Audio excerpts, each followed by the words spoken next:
Bonsoir à tous, chers auditeurs de Fréquence Orage d'Acier. Nous nous retrouvons ce soir avec comme invité Xavier Javel. Xavier, bonsoir. Bonsoir. Adrien. Bonsoir.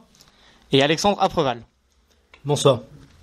Chers auditeurs, nous allons ce soir consacrer notre émission au film d'éveil politique. Pour ceux qui nous suivent, vous pouvez voir donc que c'est le troisième volet.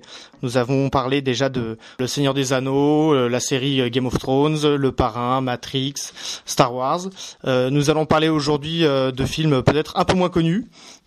Alors, chers auditeurs, nous allons commencer ce soir par une série. Nous allons commencer par une série dont la 4e saison va sortir avant la fin de l'année 2017, même si le producteur n'a pas encore donné de date. Nous allons parler de Peaky Blinders, qui est donc une série qui date de 2013, avec trois saisons de 6 épisodes chacune. Une série donc qui met en scène une famille, le clan Shelby, une famille qui doit se relever de la Première Guerre mondiale. Nous sommes à Birmingham en 1919. Comme dans Le Parrain, une famille qui monte des affaires et qui doit se battre. Qu'est-ce qui, pour vous, peut donner un sens d'éveil politique dans cette série? Alors oui, déjà, effectivement, c'est une série qui est belle. Ça, on doit commencer par là. Après, elle peut être inspirante politiquement, puisque, effectivement, banditisme, pauvreté, politique, un peu tout se mêle dans ce monde un peu de la rue. Même dès les premiers épisodes, où on a un personnage qui plus tard deviendra le beau-frère de la famille, qui est un militant soit communiste, soit anarcho-syndicaliste, plutôt communiste, je crois. Donc déjà dès ce départ, on a justement ce climat, puisque ils sont à côté de l'usine, ils ont leurs potes qui travaillent à côté, donc on a ce climat très communautaire, très la vie du quartier, la vie de la ville. On se connaît tous, on a tous effectivement fait la Première Guerre ensemble, ça crée des fraternités, ça crée des connaissances, certains qui se retrouvent effectivement dans le banditisme, certains qui se retrouvent à l'usine, certains qui se retrouvent à faire la grève, d'autres qui se retrouvent, on le verra plus tard, à l'IRA, puisque c'est aussi l'un des éléments, commence par ce qu'aujourd'hui on appelle les troubles post-traumatiques.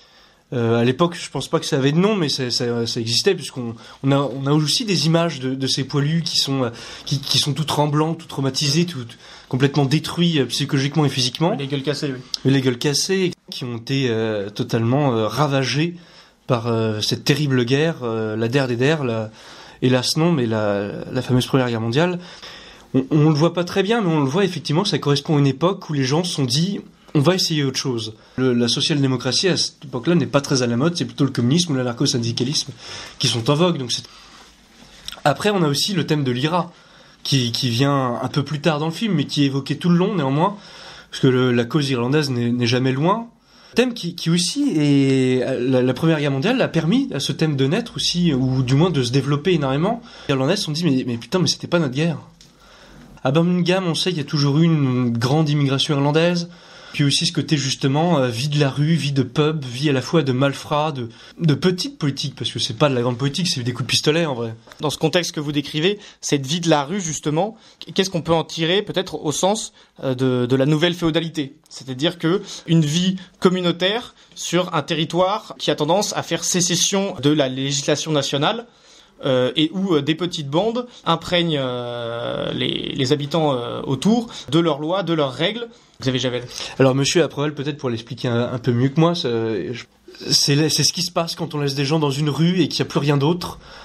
Ça renaît. Effectivement, un système féodal renaît quand là où l'État n'est pas, ce qui est naturel, donc la féodalité renaît. Oui, voilà, donc on pourrait peut-être dire que la féodalité est dans ce sens-là le mot donné sur l'organisation politique et communautaire. Et c'est vrai que dans cette série, donc vraiment outre son côté très esthétique, c'est assez intéressant de voir comment justement au retour de la guerre, cette irruption, ce retour des hommes dans la vie. Alexandre. Oui, il y a un film magnifique sur le retour des hommes de la guerre, c'est Voyage au bout de l'enfer. Un film classique américain avec Robert De Niro et Christopher Walken. Absolument splendide, qui s'ouvre par une scène de mariage et qui alterne les scènes de chasse et les scènes du Vietnam, et qui souligne très bien d'ailleurs le problème psychologique du retour de la guerre, c'est-à-dire que de l'adversité, comment revient-on dans le monde et comment appréhende-t-on le monde moderne qui n'est pas habitué justement, qui n'est pas fait pour la guerre, à ce retour-là. Et pour ce genre d'homme. Exactement. Et comment les différents types d'hommes modernes peuvent faire face à cette adversité nouvelle. Film magnifique. J'engage nos auditeurs à voir ce film qui est vraiment très très beau. Vous verrez superbes scènes à la fois de nature, mais également psychologiques, mais également au Vietnam. Il faut voir les scènes de roulette russe avec Christopher Walken et Robert De Niro qui sont inoubliables. Voilà un très très beau film, je crois, pour nos auditeurs. Pour en finir avec notre première série sur des Peaky Blinders, justement nous parlions de ce retour d'homme qui n'était plus fait pour le monde moderne qu'ils avaient peut-être connu et qui est encore bien moins pire que celui que nous connaissons aujourd'hui. Xavier? Oui, il y a quand même aussi un autre thème qu'il faut très vite fait traiter, c'est aussi celui des gens qui ne sont pas allés à la guerre. C'est-à-dire de cette classe de personnes qui ont été haïes. Et justement, c'est le cas du commissaire, je crois, enfin du chef de police qui vient dans la ville, qui d'ailleurs qui n'est pas aimé par ces hommes pour cette raison-là, c'est que lui n'est pas allé combattre, il n'est pas allé au front. Bon, lui, c'est parce qu'il était flic, mais il y en a, c'est parce qu'ils étaient de bonne famille ou pour d'autres raisons, qui a quand même aussi justement ouvert la porte à des questions comme le communisme, puisque pourquoi est-ce que certaines classes de la société ne sont pas à se battre, tandis que d'autres y sont allés, donc voilà, c'est une question que je laisse les auditeurs répondre. Je voudrais encore souligner un dernier fait, messieurs, vous l'avez peut-être remarqué pour ceux d'entre vous qui ont vu la série. Dans la deuxième et troisième saison, il y est souligné un fait historique qui prend part au scénario, qui est assez peu connu en fait, qui est celui de Churchill et des puissances financières anglo-saxonnes et américaines en général, qui financent les armées blanches de Russie. Le tsar a été, on peut le dire, l'objet d'une attaque aussi de ces milieux-là, qui ne voulaient plus tout ce que la Première Guerre mondiale a détruit, c'est-à-dire toutes les vieilles aristocraties qui charpentaient l'Europe. Les puissances financières, par le biais de Churchill notamment, aient aidé à financer les Russes blancs, que c'est pour affaiblir le camp communiste. C'est cette tactique de mener le désordre chez l'autre afin de l'affaiblir. Nous allons maintenant attaquer la saga d'Harry Potter. 7 films. Il y a beaucoup à tirer de cette série. Messieurs, nous avons tous, je pense, lu et vu les livres ici autour de cette table. Cette saga a de multiples enseignements. Le premier, je dirais, c'est celui de force, l'excellence de l'éducation. Il y a aussi une part très importante, très intéressante dans le premier volet sur la pierre philosophale, cette éternelle recherche de la vie mortelle. Nous avons aussi un manichéisme entre le bien et le mal qui est assez bien décrit, le respect des anciens, des figures dans ce film, qui épaulent Harry et ses amis tout au long de leurs aventures. Comme dans tout film, je crois, des leçons en tirer. C'est vrai que l'avantage de cette série, c'est qu'elle a été beaucoup vue. En effet, il y a quelques saines valeurs en tirer. L'idée, c'est d'essayer de trouver des messages qui peuvent éclairer le plus grand nombre et surtout de sensibiliser nos auditeurs au regard à apporter au film et à essayer de toujours tirer des conclusions et en la substantifique moelle pour en tirer des morales ou des maximes politiques. Harry Potter, c'est une belle histoire d'amitié, une belle histoire de camaraderie, une belle histoire de courage, de courage et de continuité dans l'amitié. C'est-à-dire que les amitiés qui naissent dans le premier tome perdureront jusqu'au 7e. Une belle notion du tragique aussi, puisque c'est quand même pas courant qu'il y ait beaucoup dans les ouvrages de jeunesse qu'il y ait des gens qui meurent, notamment des jeunes gens qui meurent. Probablement une des leçons qu'il faut tirer aussi, nous, dans nos engagements politiques, c'est qu'il faut avoir conscience que le jeu que nous jouons en politique peut être parfois tragique. Pour certains d'entre nous, nous avons déjà perdu des camarades, nous en perdons d'autres. Et au moment du combat final, qui est d'ailleurs assez bien décrit dans le tome 7 de Harry Potter, lors de ce combat final, quand ils partent au combat, ils savent qu'ils reviendront moins nombreux qu'ils ne sont partis. Et je pense que c'est une leçon, surtout dans ce monde qui occulte complètement la question de la mort. C'est une bonne chose à se remémorer. En parfait accord avec le camarade Charvet, qui va au-delà, disons, du prêchi-prêcha, un gâteau sur Harry Potter. Oui, bon, il y a certainement certaines choses à redire.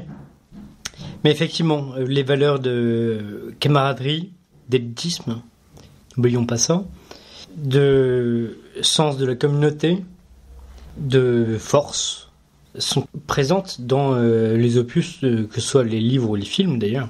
Alors, on mettra de côté le prêchi-prêcha politiquement correct, que les auditeurs trouveront par eux-mêmes. Mais derrière cela, il y a de vraies valeurs, notamment d'éducation, par l'école, mais également à la guerre, parce que nous sommes en temps de guerre, quasiment tout le temps en fait, dans ces films et dans ces livres. Il y a un sens de l'aventure qu'on ne saurait renier, allons-y. Finalement, ce n'est pas une mauvaise lecture pour la jeunesse. J'ai trouvé également que dans cette saga, de la belle éducation, de l'élitisme, dans le tome 4, Harry Potter et la Coupe de Feu, où donc vous avez ce championnat entre diverses écoles, entre divers groupes de magiciens, donc qui chacun a leur champion. Donc vous avez les champions des 4 maisons de Poudlard, de l'école de magie, par justement son sens de tragique. Et cette série prêche des valeurs qui sont assez anti-modernes et qui peuvent se rapprocher peut-être plus des anciennes légendes, comme par exemple peuvent l'être le Seigneur des Anneaux, ou même des choses bien plus vieilles, comme ce sens du tragique, peut-être cette compétition, ce sens de l'élitisme. Tout ça, ce sont des choses qui aujourd'hui sont totalement dévoyées dans le reste du monde moderne, et qui en fait ne sauraient sortir du cadre du cinéma. Nous allons parler maintenant d'un film, Charvet, que vous connaissez bien. Il s'agit de War Games. Alors moi je ne l'ai pas vu, donc je ne sais pas si nos autres sociétaires de ce soir l'ont vu. Charvet. War Games, c'est un film des années 80. J'en garde un très bon souvenir et j'ai retrouvé récemment sur Dailymotion. Donc War Games, c'est un film assez intéressant sur la question nucléaire. En fait, c'est la guerre froide. La première scène est assez intéressante parce que c'est un exercice de bombe nucléaire. Le dernier geste humain qui était la clé à tourner manuellement pour lancer les ogives. Il se révèle que un grand nombre des militaires qui doivent tourner la clé refusent de tourner la clé devant la gravité du geste. Conclusion est tirée et on remplace les hommes par des machines. Arrive à peu près en même temps, c'est tiré je crois plus ou moins d'une histoire vraie, un jeune garçon qui tripatouille les ordinateurs comme il y en avait quelques-uns à l'époque, ils viendront des Bill Gates, etc. Et qui arrive par jeu, en fait en cherchant des jeux vidéo, à entrer dans le système militaire et à déclencher d'un point de vue informatique une guerre spatio-nucléaire.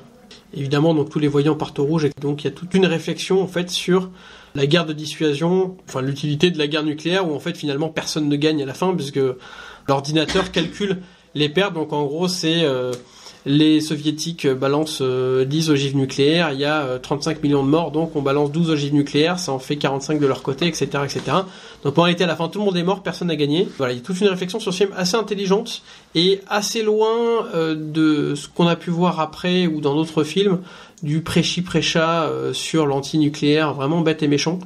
L'ensemble du film est assez... Alors, il est très très daté. Hein. Voilà, il y a beaucoup de questions donc sur le remplacement de l'homme par la machine, sur la perte de responsabilité, la gravité des actes qui sont complètement décorrélés, des conséquences que ça a. On revient évidemment sur le largage de la bombe nucléaire au moment de la Seconde Guerre mondiale sur Hiroshima et Nagasaki. J'invite tous les auditeurs à voir ce film qui se regarde très agréablement. Alexandra Paval. Oui, sur le même sujet, je conseille aux auditeurs ce très grand classique de Kubrick, Dr. Folamour, qui est un chef-d'œuvre à la fois de comique et en même temps de tragique. Comme souvent, la vraie comédie est liée de tragique. Pour faire simple, nous sommes en pleine guerre froide. L'URSS a inventé un système machiavélique qui fait que dès qu'elle est attaquée, elle déclenche le feu automatiquement, justement par un ordinateur. Elle déclenche le feu nucléaire sur tout le reste de la Terre en ayant à planter des ogives un peu partout. Un commandant américain devient fou et lance une attaque sur l'URSS sans savoir, parce que ces très intelligents soviétiques n'ont pas fait savoir au monde qu'ils disposaient de cette arme de destruction définitive de toute l'humanité, et donc lance une attaque contre l'URSS. Nous voilà devant un drame épique, moderne, nucléaire, qui a tout son charme et qui mène donc à la destruction ultime de l'humanité.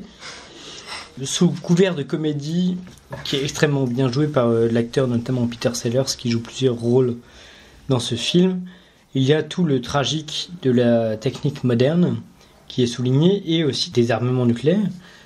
Nous avons parlé plusieurs fois à l'antenne d'Orage d'Acier de l'intérêt du nucléaire, mais là son absurde est souligné avec on peut dire une forme de poésie. Enfin, je veux dire, tous ceux qui ont vu ce film ont à la fois ri, à la fois vu la poésie du film et en même temps tout le tragique et l'absurde. Mais encore une fois, nous, hommes de droite, nous savons que la vie est tragique, nous savons que la vie est absurde, et donc un bon film de cinéma qui a conscience des enjeux géopolitiques du monde souligne évidemment ces aspects tragiques et absurdes. En tout cas, une belle recommandation pour le Docteur Folamour. Vous rirez et en même temps vous réfléchirez, donc c'est pas si mal. C'est d'une pierre deux coups. Et justement, Charvet, en vous écoutant parler de ce film War Games que je n'ai pas vu, vous décrivez cette scène où où le dernier humain tourne encore le bouton pour larguer les bombes nucléaires. Pour nos auditeurs qui sont des lecteurs de Bernanos, vous pourrez voir que dans son ouvrage La France contre les robots, qui est une violente critique à l'encontre du système technico-capitaliste, Bernanos parle justement de l'homme qui, en appuyant sur le bouton, a largué la bombe sur Hiroshima au Japon en 1945, et cette total désintéressement en fait par la machine de l'homme et de la vie, c'est-à-dire que d'une simple pression de bouton dans un avion, il vient de tuer des centaines de milliers de personnes, d'anéantir toute une ville et de marquer un pays pour toute son histoire. Oui, à ce propos, la scène finale du Docteur Folamour est cette scène extrêmement connue du commandant de bombardier qui, n'arrivant pas à déceler sa bombe atomique, la décèle à la main, chevauche sa bombe atomique et donc finit, comme sur un rodéo, avec son chapeau à la main, chevauchant sa bombe pour aller bombarder finalement l'objectif soviétique et donc créer l'apocalypse nucléaire finale. Justement, on a poussé là l'absurde. Le type est parfaitement conscient à la fois de sa propre mort et de la mort qu'il inflige, mais va au bout de l'absurdité. Merci Alexandra Preval. Nous allons nous arrêter pour faire l'habituelle pause musicale, mais juste avant, Hall of Shame. Shame. Shame. Shame. Shame. Shame. Un Hall of Shame plus bref que d'habitude pour remercier tout spécialement Seb, qui me donne son nom de famille aussi, je ne dirais que son prénom, Seb, qui nous donne un don très généreux de 100 €, très au-dessus de ce que nous recevons d'habitude. Donc merci Sébastien pour ce don. Il sera très bien employé, sois-en sûr, puisque nous avons pour projet de réaliser de la radio en couleur. J'avais donné quelques éléments l'année dernière, avant la pause estivale. Je peux vous le dire maintenant, nous préparons un documentaire vidéo sur un sujet qui, je crois, saura vous convaincre. Je remercie encore Sébastien qui nous met donc ce message. Excellent travail. Merci aussi pour vos encouragements, pour vos messages. Je vous rappelle que vous pouvez partager cette vidéo, vous pouvez la commenter, également mettre un pouce bleu ou un pouce rouge selon ce qui vous sied le mieux, et partagez-les sur les réseaux sociaux. Merci à vous, à la semaine prochaine.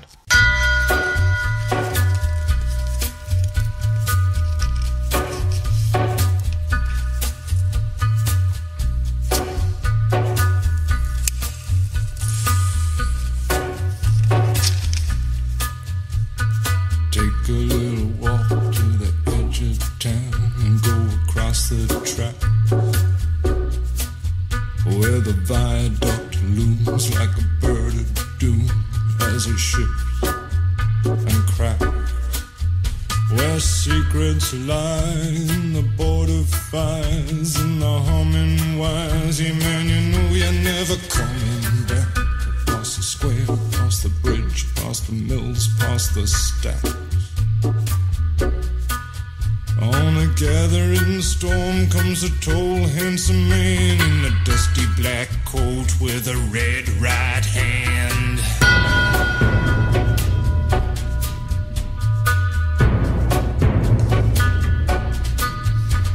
Wrap you in his arms, tell you that you've been a good boy.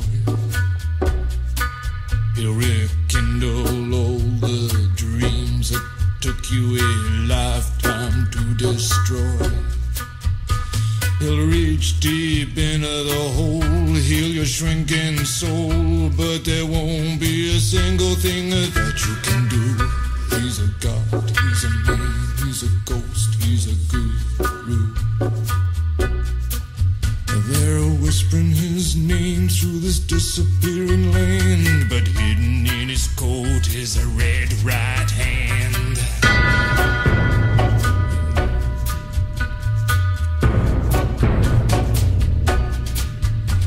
You don't owe no money, get you some.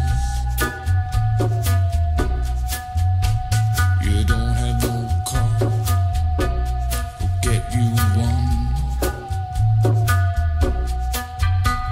You don't have no self-respect, you feel like an insect. Well, don't you worry, buddy, cause here he comes through the ghettos and the barrio and the barry and the shadow is cast wherever he stands. Stacks of green paper in his red right hand.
You'll see him in your head on the TV screen. Hey buddy, I'm warning you to turn it off. He's a ghost, he's a god, he's a man, he's a guru.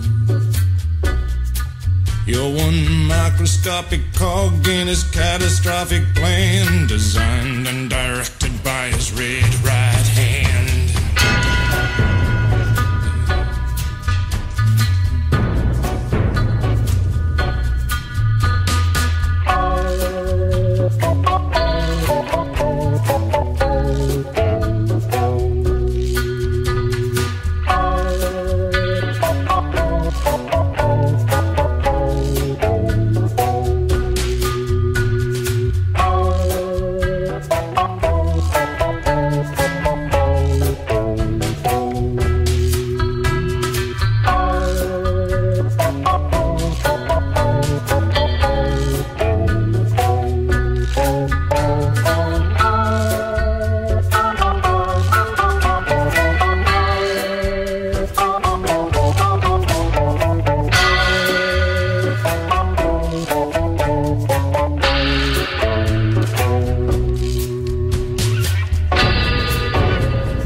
Nous voici de retour après cette pause musicale. Nous allons parler maintenant d'un film qui s'appelle Alphaville. Vous avez Javel? Oui, alors Alphaville, c'est un film de Jean-Luc Godard, donc fait dans la première partie des films de Jean-Luc Godard, c'est-à-dire la partie où il faisait plutôt du cinéma grand public, donc avec Le Mépris, où il prenait des grands acteurs. Alors c'est un film où on a la magnifique Anna Karina, dont on est tous fameusement amoureux, plutôt quand on était jeune. C'est un film qui n'est pas du tout politique, puisque c'était pas l'époque où Godard faisait des films politiques en soi. Après, il a fait La Chinoise, etc., dont on a déjà parlé, ou le film Socialisme, plus récemment, qui sont des films extrêmement politiques, puisque Godard est l'un des réalisateurs les plus intelligents après Méliès, etc., qui vraiment fait des films, non pas pour faire du spectacle, mais pour faire réfléchir, pour amener à quelque chose. Et là, Alphaville, ça parle d'une société futuriste, dans lequel on suit un personnage qui est un Américain, qui travaille pour le Figaro Pravda, et donc qui vient à Alphaville. On sait pas très bien si c'est une autre ville ou un autre univers, c'est très flou. Et donc il est reçu par justement Anna Karina, qui est un peu une sorte de barbouze de ce monde, qui a pour but de draguer notre journaliste, qui en réalité est un agent, ce qu'ils appellent la barrière extérieure, c'est-à-dire l'ancien monde. Donc notre monde plutôt. Le choc est très intéressant puisqu'on se retrouve dans une sorte de monde très hygiéniste où les sentiments ne sont pas appréciés, un monde créé par un scientifique. Et d'ailleurs, on peut faire ça en parallèle avec les villes que Google veut créer. Parce que Google cherche des milliers de kilomètres carrés pour pouvoir créer cette nouvelle ville du futur. Bah là, on peut faire le parallèle puisque c'est un scientifique qui a été banni des États-Unis après la Seconde Guerre mondiale.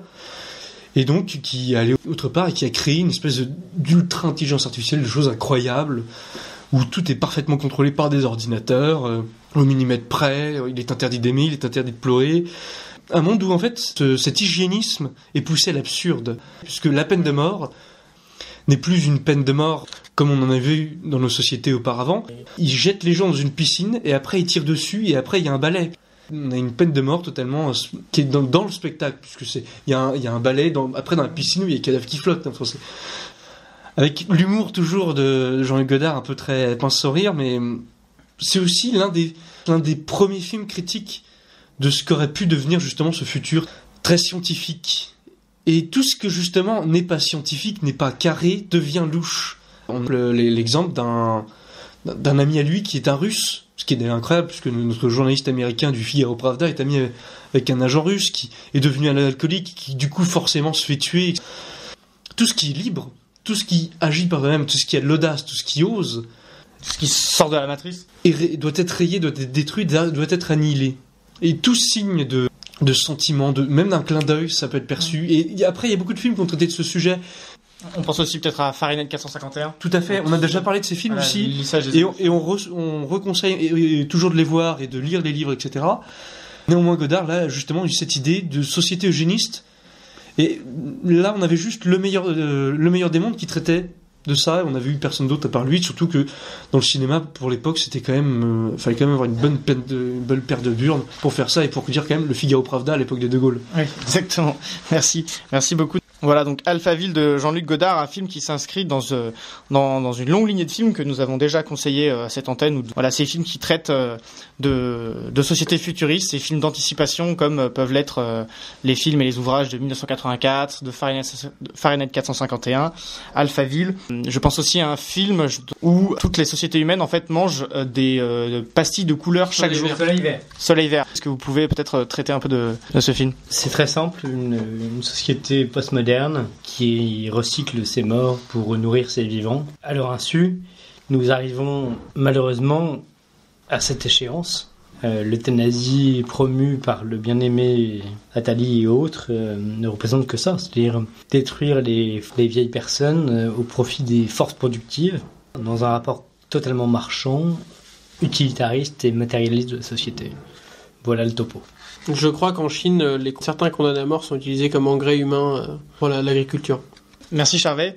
Donc après ces petites digressions sur tous ces films d'anticipation que nous vous engageons bien sûr à voir, nous allons parler maintenant de deux films, un très récent qui date il y a 1 ou 2 ans je crois, donc avec Jean Dujardin, un film de Lelouch, La French, donc qui traite du milieu de la drogue marseillais dans les années 70 et de la corruption et de ses liens avec le pouvoir. Xavier Javel.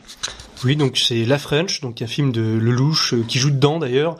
Il joue le méchant, il joue le bandit d'origine corse installé à Marseille. Donc on a Jean Dujardin qui est installé dans le rôle du juge Michel, puisque en fait c'est un film qui décrit justement ce qu'on a appelé l'affaire du juge Michel. Pour faire simple, c'était un juge marseillais qui s'est retrouvé à traiter le grand banditisme à Marseille, donc c'est-à-dire quand même un gros dossier.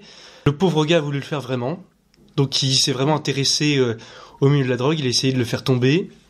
Et paf, il est tombé sur quelque chose de vrai, sur la French Connection et sur les pardons de la French Connection, puisque on est quand même dans les années 70, presque 80, et on a toujours en place ce qu'on appelle le SAC, Service d'Action Civique.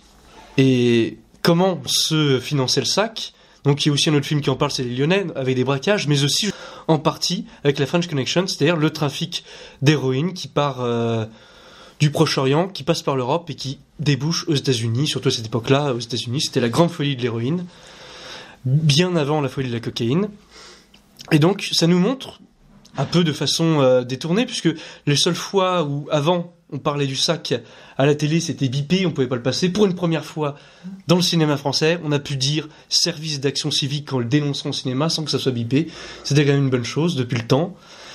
Et donc, ça montre justement que que ce service gaulliste, créé par De Gaulle, cette police politique, finançait ses actions grâce au trafic d'héroïne, grâce à toutes sortes de trafics, grâce à des assassinats en tout genre, la façon dont ils tenaient la French Riviera, Marseille, la Corse, etc., afin de financer toutes leurs actions politiques un peu partout et leurs assassinats politiques qu'on connaît. Peut-être que du coup ça nous fait embrayer sur le film Action Directe, qui traite aussi d'affaires d'État. Alors c'est un téléfilm d'Action Directe, mais je crois qu'il a été publié sur une des grandes chaînes. Si c'est pas TF1, ça doit être France Télévisions. C'est un téléfilm en 2 parties, donc qui traite justement de l'histoire du mouvement terroriste Action Directe. Action Directe qui tient son nom de la théorie de l'action directe, à coup de grenade pour certains, comme justement Schleicher qui a toujours au moins 4 grenades sur lui au cas où. En fait, ce film se passe du point de vue de la police, d'un procureur qui est chargé de l'enquête, qui connaît très bien ces milieux un peu marxisants, plutôt très gauchistes que communistes, puisqu'il en a fréquenté certains au lycée ou en faculté, certains qui sont à Action Directe, et donc il est chargé de l'affaire d'Action Directe, puisque Action Directe dans les années 80 en France, c'était des attentats, des assassinats, à la bombe, des coups de feu, même des braquages. Je vous laisse quand même découvrir le film, mais ça nous laisse quand même découvrir quelque chose d'assez intéressant qui est dit à la fin du film, notamment quand il rencontre un procureur italien. Certaines salles dans lesquelles se regroupaient aussi bien les Brigades Rouges appartenaient au service de l'OTAN, par exemple. C'est ce qui est montré dans ce téléfilm. Notre petit procureur tombe effectivement sur des affaires, il dit merde, les pauvres petits gars d'Action Directe, ils sont quand même bien fait manipuler par l'Iran et par les services français sur certains coups. La question qu'on peut se poser dans ce film, c'est pourquoi tuer ce général-là quand on pourrait tuer tout l'état-major français ? Et on se rend compte peu à peu au fur et à mesure du film, surtout dans la deuxième partie, que les pauvres gars d'Action Directe sont surtout un peu des pauvres imbéciles qui se sont fait manipuler, et pour tuer ce général-là en question, qui justement était sur une affaire... Donc ça montre bien, ce dont on a déjà parlé, c'est du terrorisme de synthèse, et de comment est-ce que l'État se sert aussi bien à la fois du milieu du banditisme, mais aussi tout à fait du terrorisme, pour défendre certains de ses intérêts. pour manipuler les masses et... Aussi, parce que c'est quand même plus facile de dire que c'est la faute d'Action Directe et de les foutre en prison au bout de 3 ans que de faire ça à visage découvert quand même. Alexandre Preval. Un mot sur ces sujets-là. Le cinéma italien, notamment des années 2000, voire 2010, a traité en partie ces sujets-là. Il y a quelques très très bons films, vraiment, que je vous engage à aller voir. Je pense à l'un qui est moins directement lié au terrorisme, mais qui fait une très très belle fresque, disons une sociologie italienne sur plusieurs générations, qui s'appelle Nos meilleures années, La meglio gioventù, je crois, en langue originale. Vous pouvez aussi aller voir ce film superbe, Il Divo, qui traite vraiment de cette période des années de plomb. Un autre film, Romanzo Criminal, avec une BO des Pink Floyd, c'était absolument superbe, et qui vous plonge au cœur précisément de ce que vient de vous évoquer notre camarade Xavier Javel. Le cinéma italien là-dessus est largement supérieur au cinéma français. Il met les pieds dans le plat. Vous le disiez, Xavier Javel, le sac est évoqué au détour d'un film. Là, les Italiens, ils vont à fond, et en plus en font de très beaux films avec une musique superbe, la plupart du temps une très belle réalisation. Il y a là quelques films en Italie à aller voir qui sont instructifs au niveau politique et en plus qui sont esthétiquement très beaux. Merci beaucoup Alexandre Preval. Il y a également, chers auditeurs, un point sur lequel on voulait venir ce soir, pas sur un film en particulier, mais sur l'industrie cinématographique qui tend, en tant que spectacle de masse, qui tend à vouloir réécrire l'histoire de manière à ce que les peuples européens perdent leur mémoire. On voit notamment de plus en plus des films remplacistes qui sont sortis. Par exemple, on a pu voir un film avec un Lancelot, avec un acteur malien ou somalien, je ne sais plus. On a pu voir un Jules César noir également. On a pu voir dernièrement... C'est le Dr Knock, anciennement joué par le grand Louis Jouvet, qui va être remplacé, hélas, par le petit Omar Sy. Par le talent peut-être, mais... C'est ça, c'est précisément ce que je voulais dire comparé à la grandeur de Louis Jouvet. Exactement. On pourrait aussi parler d'un film qui a fait beaucoup de bruit cet été.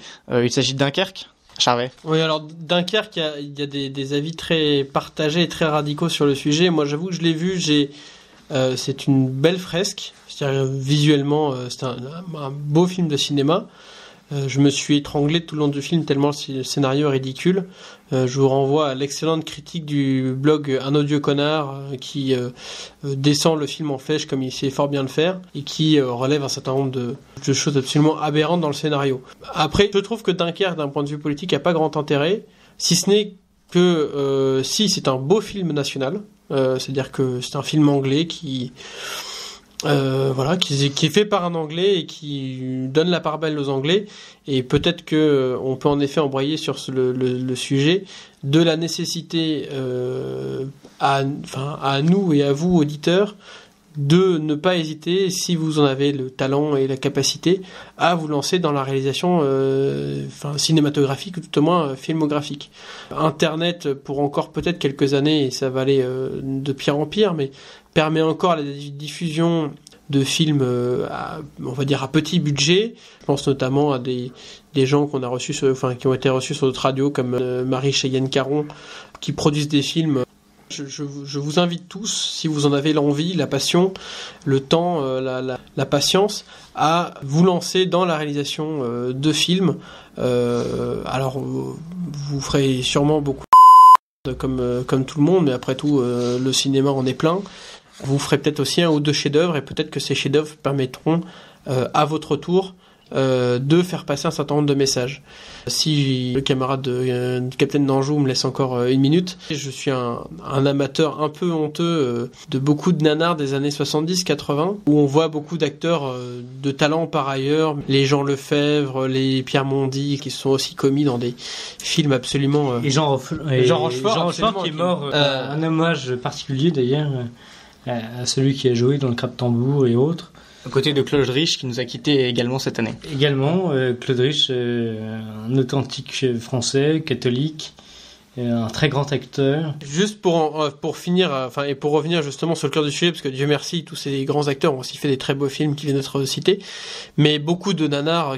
Et je me fais souvent la réflexion, en fait, dans ces films qui sont généralement très mauvais, qu'en réalité, il y a un fond extrêmement subversif, c'est-à-dire que on y décrit des campagnes glauques, pleines de gens absolument débiles, uniquement obnubilés par la copulation, par la tromperie, par la tricherie, par le mensonge. Et en fait, on a eu une évolution, notamment dans le cinéma français, où on est passé d'un film, on va dire ce qu'on appelait communément le film à papa des années 50, où il y a toujours une belle morale à la fin, où les gentils triomphent, les méchants meurent ou se repentent, à un film qui se veut populaire, et qui d'ailleurs parfois l'a été, où le message est biaisé, c'est-à-dire que voilà, on est dans la médiocrité, dans la laideur, dans la petitesse, dans l'étroitesse, etc. C'est pas ça qui a perverti notre monde, mais je pense que c'est à la fois un miroir grossissant, et par là même un miroir qui a probablement pollué un certain nombre de générations qui, de toute façon, se sont abruties devant la télévision. En regardant ça à longueur de temps, ont un peu perdu de leur gentillesse, de leur naïveté, en contemplant cette laideur. Et je pense que c'est à nous de relever le gant, si nous en avons les moyens et la volonté, de repartir sur un beau cinéma. Pas nécessairement de l'angélisme, pas forcément du film militant tel qu'il a pu être fait par l'extrême gauche dans les années 70, un côté très scolaire, très fatigant, et par un certain nombre de réalités montrant, comme on l'évoquait tout à l'heure, la camaraderie, l'importance du partage, de la vie en communauté, de la beauté de nos campagnes. Et si votre question est d'accord, mais comment faire du cinéma, je citerai simplement Jean-Luc Godard qui dit c'est simple, achetez une toute petite caméra, pas cher du tout, faites un film, vous ferez du cinéma. Si vous voulez faire Hollywood, ça sert à rien, c'est Alexandra Proval. Pour faire une aparté sur les films politiques, je pense malgré tout à quelqu'un qui n'est pas de notre famille, mais qui a compté, en tout cas pour moi, jeune homme. Je pense à Guy Debord, qui a fait notamment 2 films, La Société du spectacle, tiré du livre éponyme, et un autre dont le titre Injiru Mimou, qui veut dire nous tournons dans le noir et nous consumons dans le feu. C'est un palindrome en latin, une apparition du démon qui a donné ça à une bonne sœur pour décrire l'enfer. Que fait Debord ? Debord met du texte, donc du son, sur de l'image. C'est la définition même du cinéma selon Stanley Kubrick, c'est pas le moindre des réalisateurs. Et pourtant, il fait des films complètement débordants, situ, quoi. J'invite vraiment nos jeunes auditeurs et nos moins jeunes à voir ces films. C'est complètement perché. Ça n'a rien à voir avec ce dont nous avons parlé jusqu'à présent. Mais ça nous donne une idée de la situation. C'est des situs. Voilà. Et c'est revendicatif au très très très très bon sens du terme, au sens où il n'y a aucune revendication justement, hein, mais une dénonciation absolue du monde spectaculaire tel que nous le vivons en ce moment avec le règne de l'écran. Lui avait tout à fait vu cette prégnance de l'écran, c'est absolument central dans son œuvre. C'est d'ailleurs pour ça qu'il décorrèle le fond de la forme, etc. C'est déconstructiviste si l'on veut, mais c'est du gauchisme bien pensé et profond. Voilà la première aparté. La deuxième va se recentrer sur le propos de Charvet. Oui, nous manquons de grand cinéma parce que la France a honte d'elle-même. N'oublions pas que nous sommes le pays le plus aventureux du monde. Nous avons l'armée qui a gagné le plus de batailles dans toute l'histoire de l'humanité. Moi, je me rappelle que feu mon grand-père, qui a fait toutes les guerres, la seconde, l'Indochine, l'Algérie, me racontait: nous avons tellement d'histoires extraordinaires et personne n'est capable de les filmer. Dunkerque, pour moi, c'est ça. Quand on sait que, par exemple, la première armée française, en 1944, a à peu près dans ses rangs autant d'hommes que l'armée américaine, et que nous avons perdu autant d'hommes, et que nous avons été aussi braves, et que nous avons libéré le territoire national, etc. Mais qui va faire un film là-dessus ? Charvet a absolument raison. Il faut faire des films là-dessus. Les anglo-saxons sont les seuls, mais quand les plus beaux films, je pense à Waterloo, allez voir ce film très très beau, mais fait par des Anglais. Je pense à un autre film, Les Duellistes, qui est un beau film de costumes d'époque sur des officiers français qui se combattent pendant les 15 ou 18 ans d'épopée napoléonienne. C'est absolument superbe. Ce sont les Anglais qui l'ont fait. Les Français sont incapables de se saisir de leur histoire, de leur magnifique histoire, de notre magnifique histoire. Nous avons la plus belle histoire de tous les pays du monde. Nous sommes incapables de créer la moindre épopée filmographique. Mais nous avons des corsaires, des pirates, des officiers brillants, mais aussi des entourloupeurs. Alors, on a quelques films. On parlait tout à l'heure de Claude Rich, qui notamment a joué dans un très très bon film, qui était d'ailleurs une pièce de théâtre à l'origine, je pense, au souper, sur un moment absolument génial de la diplomatie française. Saisissez-vous de tous les moyens. Notre histoire est fantastique. C'est à nous de faire les choses. C'est ce que nous essayons de faire passer ici comme message sur Fréquence Orage d'Acier. Que vous soyez en politique locale, dans votre entreprise, dans votre famille, etc. Il faut se saisir de tous les beaux moyens pour faire rayonner notre histoire, notre patrimoine. La France est toute petite, toute réduite, toute faible. Et alors, tant que la flamme brille, nous devons continuer. Et le cinéma, justement, c'est ça. C'est faire vivre un petit peu de lumière sur un coin d'écran. Toujours, je crois que c'était le blog de l'Un Dieu Connard, encore une fois, qui a fait une petite animation amusante sur le film Fury, une espèce de film américain complètement ridicule où une équipe de Sherman dézingue dans un char déchenillé à peu près 500 Allemands, histoire complètement inventée. Et donc le Dieu Connard avait sorti cette histoire que pour ma part je ne connaissais pas, d'une histoire vraie par contre, où l'armée française en 1940 avec un seul char c'est la bataille de Stone. La bataille de Stone, avec un seul char, a réussi à dézinguer en 2 jours, je crois 15 ou 20 chars. C'est à la fois très français dans l'humour et très français dans l'héroïsme. Des histoires comme ça, en fait, on en a des milliers. Merci beaucoup Charvet. Il nous reste simplement quelques minutes, chers auditeurs. Nous allons en profiter pour rendre hommage au grand acteur qui est mort, Jean Rochefort, qui nous avons cité quelques films dans lesquels il a joué, notamment un film très iconique, donc Le Crabe Tambour, où il joue avec Claude Rich, disparu aussi cette année. Mais je pense aussi à plein d'autres films plus légers, comme peuvent l'être la série du Grand Blond avec La Chaussure Noire, ou jouait Méridar, qui nous a également quitté cette année, même il y a simplement quelques mois. Je pense aussi à un film très amusant comme Calmos, un film de Bertrand Blier, le fils de Bernard, où Jean Rochefort donne la réplique à Jean-Pierre Mariel, un film complètement barré. Messieurs, si vous aviez un dernier petit hommage à rendre au grand acteur et homme de droite que fut Jean Rochefort. Ce serait déjà un film, Le mari de la coiffeuse, qui est à la fois drôle et quand même touchant, beau.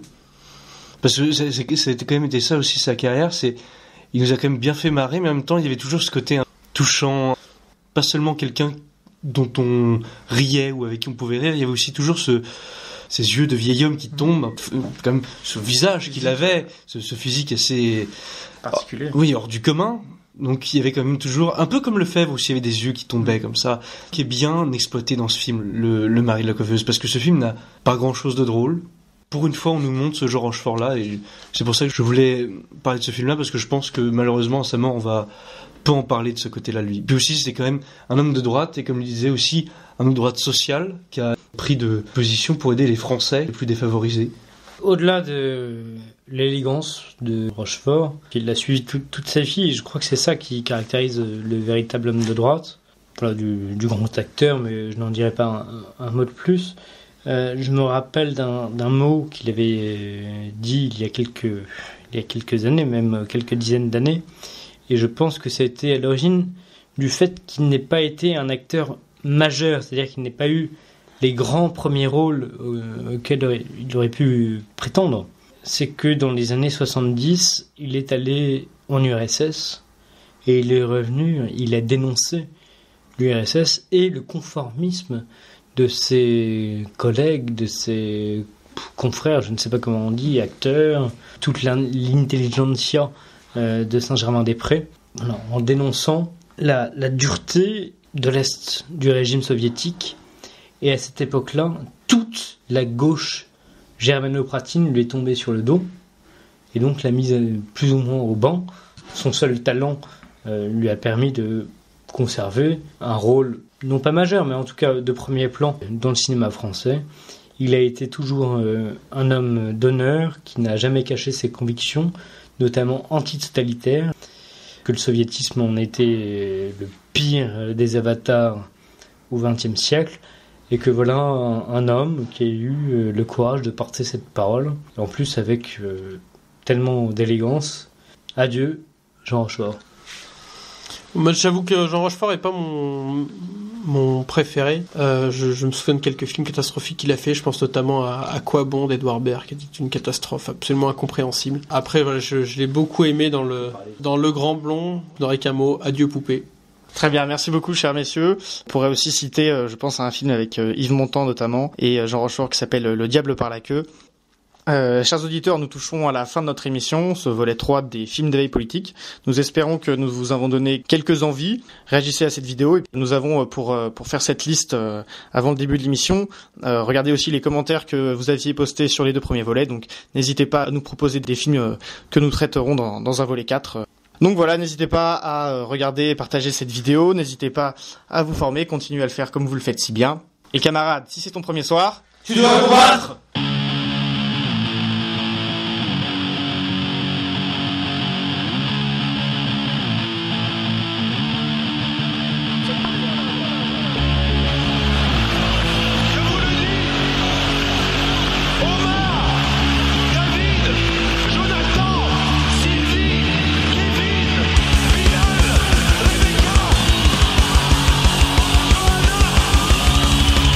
Caroline, vous êtes la France, le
Technique.